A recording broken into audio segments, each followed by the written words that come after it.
Inside a professional panda conservation zoo, the birth of a panda cub is never left to chance.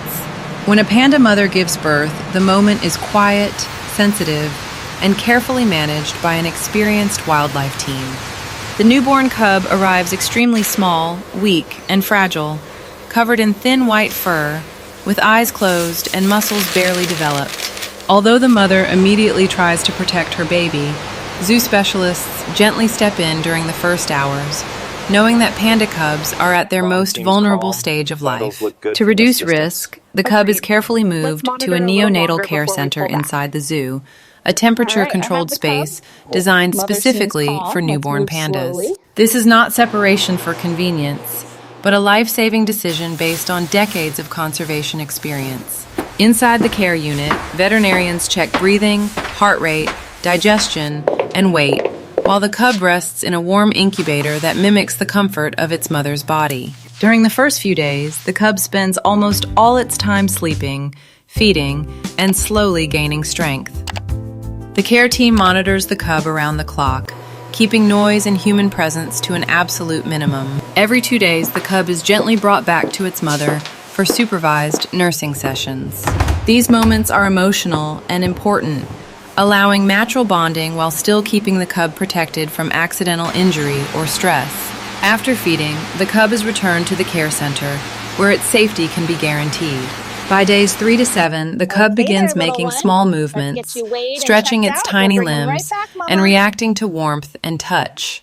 Dark patches slowly begin forming around the eyes and ears, the earliest signs of the panda's famous black and white pattern.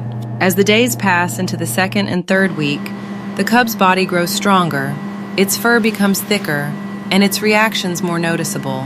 The wildlife team carefully balances medical care with emotional development, increasing the time the cub spends with its mother, while still returning it to the care unit at night. By this stage, the cub begins showing early personality, gentle wiggles, curious movements, and soft sounds that signal growing awareness.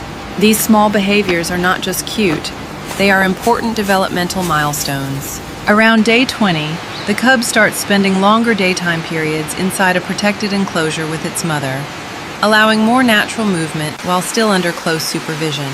By the time the cub reaches 1 month of age, a visible transformation has taken place. The cub is now fluffy, alert, and noticeably larger. Its eyes begin to open gradually, allowing it to see light, shapes, and movement for the first time.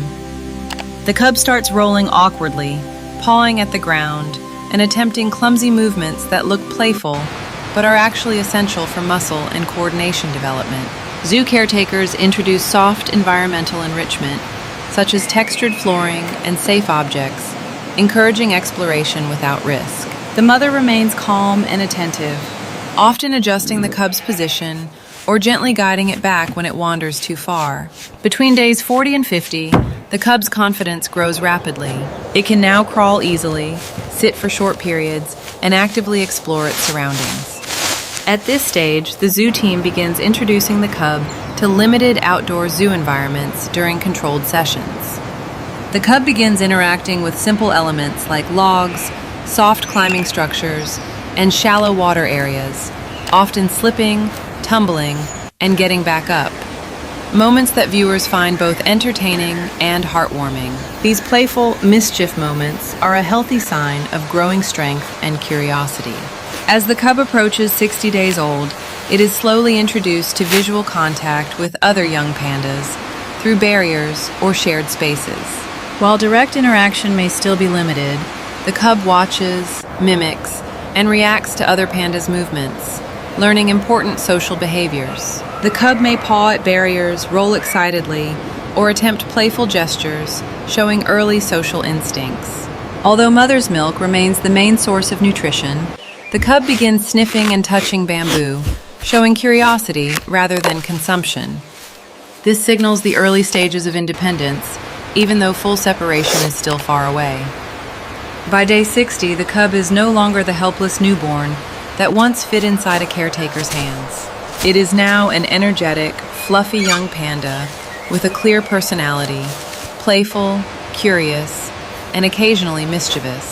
Thanks to careful planning, constant monitoring, and the perfect balance between human protection and natural motherhood, the cub has survived its most critical phase of life. This journey is a powerful reminder that wildlife conservation is not just about animals living in zoos, but about giving endangered species the chance to grow, learn, and thrive. If this journey moved you, educated you, or simply made you smile, take a moment to like the video, subscribe to the channel, and stay with us for more real stories from the world of wildlife.